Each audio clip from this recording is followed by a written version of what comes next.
बिस्मिल्लाहिर्रहमानिर्रहीम। अस्सलाम वालेकुम। Welcome back to my channel easy cooking with Azka. आज मैं आपसे बहुत ही मज़ेदार सी, बहुत ही अमेजिंग सी, बिल्कुल रेस्टोरेंट स्टाइल रशियन सैलेड की रेसिपी शेयर करूंगी। बनाना बहुत ज़्यादा आसान है, सिंपल सी रेसिपी है, झटपट से बनाकर रेडी करेंगे। आप इसको अपनी इफ्तार पार्टीज़ पर बनाएं, बहुत ही डिलीशियस लगती है।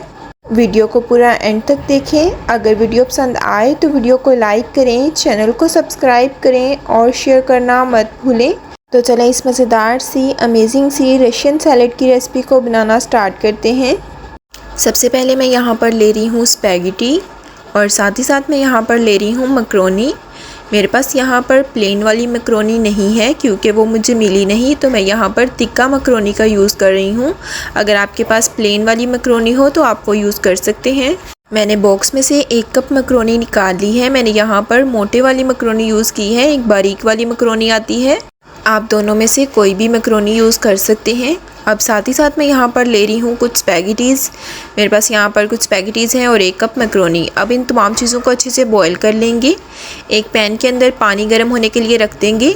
एक बॉईल आने तक का वेट करेंगे। बॉईल आना स्टार्ट हो चुका है। अब हम इसके अंदर ऐड करेंगे थोड़ा सा नमक, बिल्कुल 2 पिंच के बराबर नमक ऐड कर देंगे। 1 खाने का चम्मच कुकिंग ऑयल ऐड कर देंगे।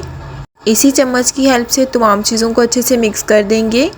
अब इसके अंदर मकरोनी ऐड कर देंगे। मैं यहाँ पर 1 कप मकरोनी इसके अंदर ऐड कर दूँगी। अच्छे से इसको बॉईल करेंगे। इसको हमने फुली बॉईल नहीं करना बल्कि 95 to 98% इसको बॉईल करेंगे।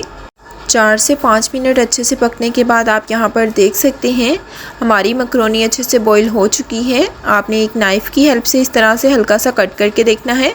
अगर ये आसानी से कट हो जाए तो इसका मतलब है आपकी मकरोनी अच्छे से बॉईल हो चुकी है। इस तरह से आप देख सकते हैं आराम से ये टूट रही है।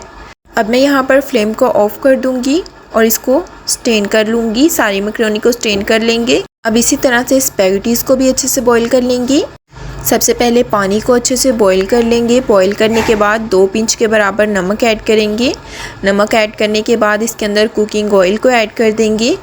अच्छे से इसको मिक्स करेंगे। देन हम इसके अंदर स्पैगेटीज़ को तोड़कर ऐड कर देंगे। अच्छे से इनको भी बॉईल कर लेंगे। यहाँ पर हमारी स्पैगेटीज़ भी अच्छे से बॉईल हो चुकी हैं। स्पैगेटीज़ को भी इस तरह से नाइफ़ की हेल्प से चेक कर लेंगे। यहाँ पर आप देख सकते हैं स्पैगेटीज़ भी अच्छे से बॉईल हो चुकी हैं। अब इनको भी अच्छे से स्टेन कर लेंगे। अब फ्रूट की कटिंग स्टार्ट करते हैं। सबसे पहले मैं यहाँ पर ले रही हूँ कुछ स्ट्रॉबेरीज़। सबसे पहले इनकी स्टेम को रिमूव कर देंगे। देन हम इसको इस तरह से लंबे लंबे स्लाइसिस में कट कर लेंगे। इस तरह से आपने इसकी कटिंग कर लेनी है। इसको हम सैलेड के अंदर ऐड नहीं करेंगे क्योंकि ये कलर छोड़ देगी। हम इन स्ट्रॉबेरीज़ को एज अ गार्निशिंग ऐड करेंगे। अगर आप चाहें तो स्ट्रॉबेरीज़ को स्किप भी कर सकते हैं। तमाम स्ट्रॉबेरीज़ अच्छे से कट हो चुकी हैं। अब तमाम स्ट्रॉबेरीज़ को अपने एक बाउल के अंदर शिफ्ट कर देंगे। अब मैं यहाँ पर हाफ़ डज़न बनानास ले रही हूँ। सबसे पहले इन तमाम बनानास को पील ऑफ कर लेंगे। अब इन तमाम बनानास को चॉप करना स्टार्ट करेंगे। एक एक कर तमाम बनानास को चॉप कर लेंगे। तमाम बनानास को अच्छे से चॉप करने के बाद अपने एक बाउल के अंदर इन्हें शिफ्ट कर देंगे। अब इसी तरह यहाँ पर मैं एक एप्पल लूँगी। एप्पल को भी अच्छे से चॉप कर लेंगे। अब यहाँ पर एक बोल लेंगे। इसके अंदर ऐड करेंगे फ्रेश क्रीम। मैं यहाँ पर ऑलपर्स की क्रीम यूज़ कर रही हूँ। मैं यहाँ पर 150 ml फ्रेश क्रीम ऐड करूँगी। ये 200 ml का बॉक्स है जिसमें 50 ml पहले से क्रीम मैंने निकाली हुई है। तो यहाँ पर ये 150 ml का ही बॉक्स है, इसको ऐड कर देंगे। अब मैं यहाँ पर ले रही हूँ मेयोनीज़। क्रीम से डबल क्वांटिटी में यहाँ पर हम मेयोनीज़ ऐड कर देंगे। आप कप के हिसाब से चेक कर सकते हैं। अगर आपने 1 कप क्रीम ऐड की है तो आपने 2 कप मायोनीज़ ऐड करनी है। कप्स में बात की जाए तो मेरे पास हाफ़ कप क्रीम थी तो मैंने यहाँ पर 1 कप मायोनीज़ इसके अंदर ऐड कर दी है। क्रीम और मायोनीज़ दोनों चीज़ों को अच्छे से मिक्स कर देंगे इस तरह से। अब मैं यहाँ पर ले रही हूँ पाउडर शुगर। ये आप अपने टेस्ट के अकॉर्डिंग कम या ज़्यादा ऐड कर सकते हैं। मैं यहाँ पर तकरीबन 2 खाने के चम्मच पाउडर शुगर ऐड कर दूँगी। पाउडर शुगर को भी तमाम चीज़ों के साथ अच्छे से मिक्स कर देंगे। अब मैं यहाँ पर एक ग्लास ट्रे लूँगी। इसके अंदर ऐड करेंगे मायोनीज़, क्रीम और पाउडर शुगर वाला बैटर। सबसे पहले इस बैटर को अपनी ट्रे के अंदर फैला देंगे।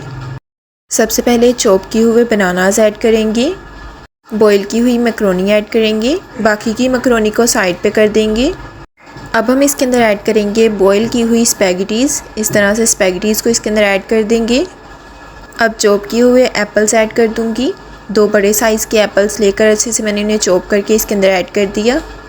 अब मैं यहाँ पर पोमीग्रेनेट यानी कि अनार ले रही हूँ। अनार को भी इसके अंदर ऐड कर देंगे। तकरीबन आधा कप के बराबर मैंने यहाँ पर अनार लिए हैं। थोड़े से अनार गार्निशिंग के लिए बचा लेंगे। थोड़े से ड्राई रीजन्स यानी कि किशमिश ऐड कर देंगे और थोड़ी सी बचाकर गार्निशिंग के लिए रख लेंगे। कुछ स्लाइस में कटिंग की हुई खजूरें ऐड करूँगी। आधा कप स्लाइस में कटिंग की हुई खजूरें ऐड कर देंगे और थोड़ी सी गार्निशिंग के लिए बचा लेंगे। अब तमाम चीज़ों को, तमाम फ्रूट्स को क्रीम वाले मिक्सचर के साथ अच्छे से मिक्स कर देंगे। अच्छे से आपने तमाम चीज़ों को मिक्स कर लेना है। मिक्स करने के बाद अब हम इसकी गार्निशिंग स्टार्ट करते हैं। थोड़े से पोमीग्रेनेट यानी कि अनार डालेंगे इसके ऊपर। थोड़ी सी ड्राई रीजन्स यानी कि किशमिश ऐड करेंगे और साथ ही साथ यहाँ पर कुछ डेट्स स्लाइस में कटिंग की हुई यानी कि खजूरें ऐड कर देंगे। लास्ट पर स्ट्रॉबेरी से इसको गार्निश करेंगे। माशाल्लाह से बहुत ही अमेजिंग सा, मज़ेदार सा ये हमारा रशियन सैलेड बनकर रेडी हो चुका है। बिल्कुल मार्केट स्टाइल, रेस्टोरेंट स्टाइल ये बनकर रेडी हो चुका है। बहुत ही डिलीशियस लगता है। आप ट्राई लाजमी कीजिएगा। मुझे फ़ीडबैक भी लाजमी दें कि आपको ये रेसिपी कैसी लगी। अफ्तार में अपने फ्रेंड्स फैमिली के साथ इस मज़ेदार सी रेसिपी को एंजॉय करें। उम्मीद करती हूँ कि आपको हमारी आज की ये मज़ेदार सी रशियन सैलेड की रेसिपी बहुत ज़्यादा पसंद आई होगी। अगर पसंद आए तो वीडियो को लाइक करें, चैनल को सब्सक्राइब करें। सब्सक्राइब के साथ का बेल आइकन दबाना मत भूलें। इससे आपको हमारी लेटेस्ट नई आने वाली वीडियोस का नोटिफिकेशन सबसे पहले मिल जाएगा। अपने फ्रेंड्स, अपनी फैमिली के साथ इस मज़ेदार सी रेसिपी को लाजमन शेयर करें। इसी के साथ दें इजाज़त। अपना बहुत ज़्यादा ख्याल रखें, दुआओं में याद रखें। अल्लाह हाफिज़।